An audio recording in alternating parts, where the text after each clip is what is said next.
Você sabe por que o Homem-Aranha do Tom Holland pode sim ser o melhor Homem-Aranha de todos os tempos? O Homem-Aranha disparado o melhor de todos? A galera vai me matar depois dessa.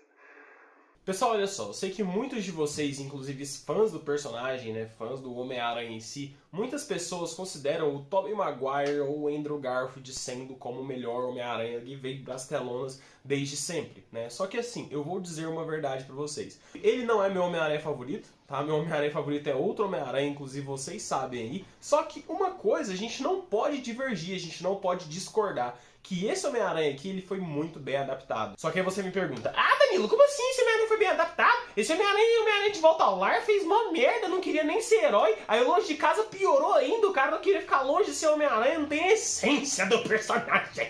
A essência! Eu sei disso. E eu critiquei muito isso no Homem-Aranha Longe de Casa. Por incrível que possa parecer, ele não é tão ruim assim se você levar em conta o que foi feito até hoje.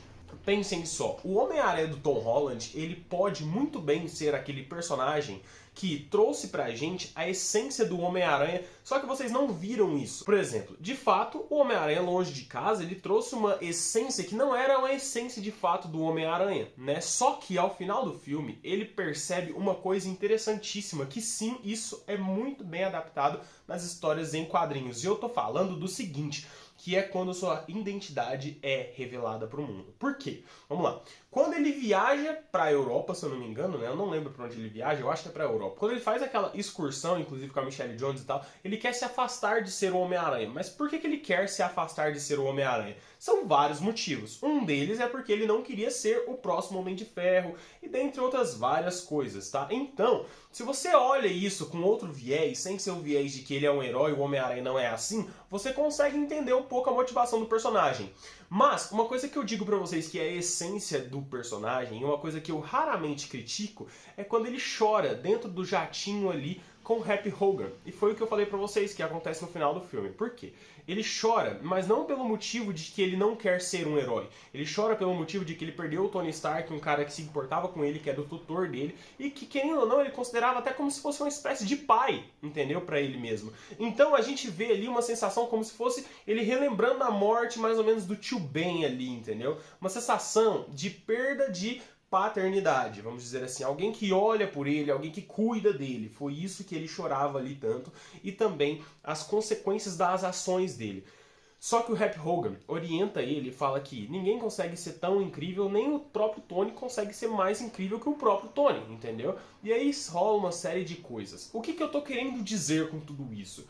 O Homem-Aranha, nessa fase do filme, que é o Homem-Aranha Longe de Casa, o Homem-Aranha 2, ele chora, mas ele percebe que o mundo precisa dele. Mas não somente o mundo, os amigos dele, entendeu? Por exemplo, os amigos dele, as pessoas com quais ele gostava, que ele se importava, né? Essas pessoas, elas tinham problemas ali naquele momento e o Peter precisava salvar elas, entendeu? E ele foi e fez o quê? Ele salvou elas. O que que me lembra isso? O que que lembra a vocês isso, galera? Por incrível que possa parecer, o Espetacular Homem-Aranha nos apresentou exatamente a mesma coisa, só que vocês não perceberam. O Espetacular Homem-Aranha, em seu primeiro filme, o Peter, ele não queria ser um herói, ele só queria buscar a vingança contra o tio Ben, entendeu? Só que ele se tornou um herói depois que ele salvou o Jack, que ele percebeu que o mundo precisava dele. Aqui não é diferente. Ele não queria ser um herói por outro motivo, claro, não era exatamente pela morte do tio Ben, mas ele decidiu ser um herói no momento em que ele percebeu que as pessoas precisavam dele, que precisavam dos poderes dele. E as consequências de seus atos, ou as consequências dos atos que ele deixou de fazer, né? Ele percebia ali que com grandes poderes vem grandes responsabilidades.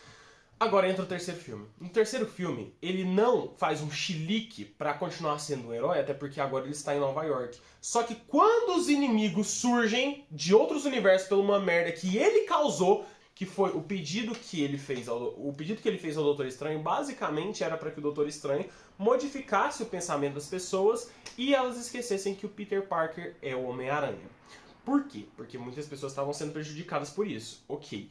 A motivação do Homem-Aranha está aí. Por quê? Porque ele percebeu que as pessoas das quais ele se importavam, né? As pessoas das quais Ele percebeu que as pessoas das quais ele se importava, essas pessoas em específico, elas precisavam ser protegidas. E essa proteção não seria dada pela sua identidade, entendeu?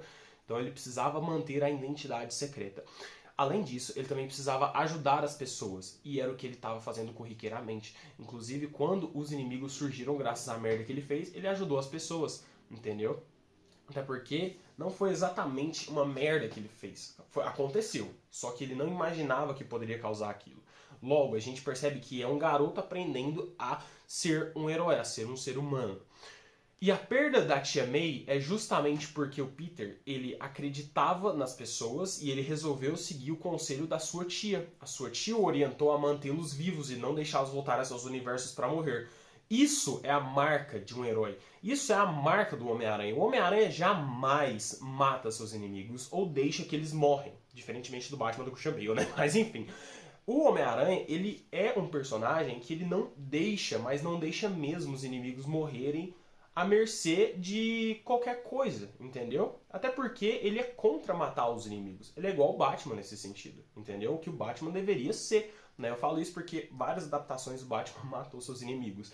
E o Christian Bale fez isso no primeiro filme, o outro Ben Affleck fez isso, enfim. Eu não tô falando de Batman nesse vídeo, é só um exemplo. Então, logo, o Homem-Aranha do Tom Holland, ele trouxe esse senso de heroísmo que era o necessário, mas era o pingo do i que precisava pra gente entender o quão esse personagem é importante. E aí você me pergunta, por que que ele é importante desse jeito e por que que ele é tão, e por que que ele é tão incrível? Agora que vai entrar a questão. O Homem-Aranha do Tobey matava seus inimigos. Só que aí você me fala, ele matava de graça? Não, ele não matava de graça. Mas ele não se esforçava o suficiente pra salvá-los, entendeu? Ele não se importava tanto caso eles fossem se sacrificar ou coisas desse sentido. Foi assim com o Duende Verde, foi assim com o Dr. Octopus, foi assim com o Harry Osborn, foi assim com o Venom, né, que ele matou o Venom, matou o simbionte, só que era mais o simbionte que ele queria matar, não queria matar o Ed Brock. O Ed Brock morreu no caminho, entendeu? Mas ele já tinha pensamentos suicidas das quais ele quase matou o Homem-Aranha, entendeu? E ele chegou na tia May e falou, ele está morto. Tá certo que ele estava domado pelo senso do simbionte. Só que o que despertou ele não foi o fato de que ele quase matou um inimigo. Entendeu? O que deveria ser esse senso moral. Não. Foi o fato de que ele estava tranquilo, foi lá e distratou a Mary Jane. O peso dele ter matado o Homem-Aranha nunca foi tão pesado assim. E aí você me fala... Então, peraí, você quer me dizer que o Homem-Aranha do Tobey Maguire, ele matava seus inimigos? Sim, ele matava seus inimigos. Por quê? Porque quando se tratava do Tio Ben, ele literalmente, ele cagava se o inimigo ia morrer ou ficar vivo. Ele só queria a sua vingança, só queria fazer algo de ruim pra ele. Foi assim com o Carradine, tá certo que ele tava à flor da pele, mas enfim, vocês entenderam, né? Ele não fez nada pra salvar o Carradine. O Carradine tropeçou, ele poderia muito bem ter tacado uma teia e salvado ele. Ele não fez isso. Entendeu? E aconteceu também com o nosso queridíssimo Homem-Aranha, que ele mesmo domado pelo simbionte, ele matou e não sentiu remorso algum sobre isso. Foi lá na tia May contar sobre isso, a tia May conversou sobre ele, mas mesmo assim ele não sentiu remorso bastante para tirar aquele simbionte de si mesmo. Ele só sentiu remorso bastante para retirar o simbionte quando ele perdeu a Mary Jane, o que é totalmente errado pelo que a gente conhece do personagem. Então o que eu quero dizer é o seguinte, o Homem-Aranha do Tom Holland tem esse feito muito mais evidente nele, ainda mais com a conversa que ele teve com a tia May. Ele queria devolver os vilões para os seus próprios universos, só que a tia May conversou com ele e disse que com grandes poderes vem grandes responsabilidades, entendeu? E explicou toda a questão de não matar o inimigo. E aí o Peter entendeu, e aí sim surge a essência do personagem. E essa essência do personagem é algo tão presente, ela surge de uma forma que você olha e fala, cara, isso é impressionante. Por quê? Porque ele realmente, no final do filme, ele entendeu o que é com grandes poderes e grandes responsabilidades, e ele finalmente, mas finalmente mesmo, entendeu que o mundo precisava dele como Homem-Aranha, né? E isso acontece no final do filme, não é cena pós-créditos, mas é no final do filme mesmo. Que literalmente ele pega o seu traje e vai atuar como Homem-Aranha quando ele presencia um crime, quando ele escuta um crime, entendeu? Sendo acontecido. Ou seja, naquele instante, ele não se importa mais com suas coisas privativas. Ele se importa apenas em ser o Homem-Aranha e ser um herói que o mundo precisa. Por isso, eu digo pra vocês, e tudo que eu expliquei pra vocês agora, juntando tudo, eu explico pra vocês que ele é o melhor personagem construído, ele é o melhor Homem-Aranha e tá com potencial de ser, sim, o melhor Homem-Aranha de todos em live action. Só que meu favorito ainda é o Andrew Garfield.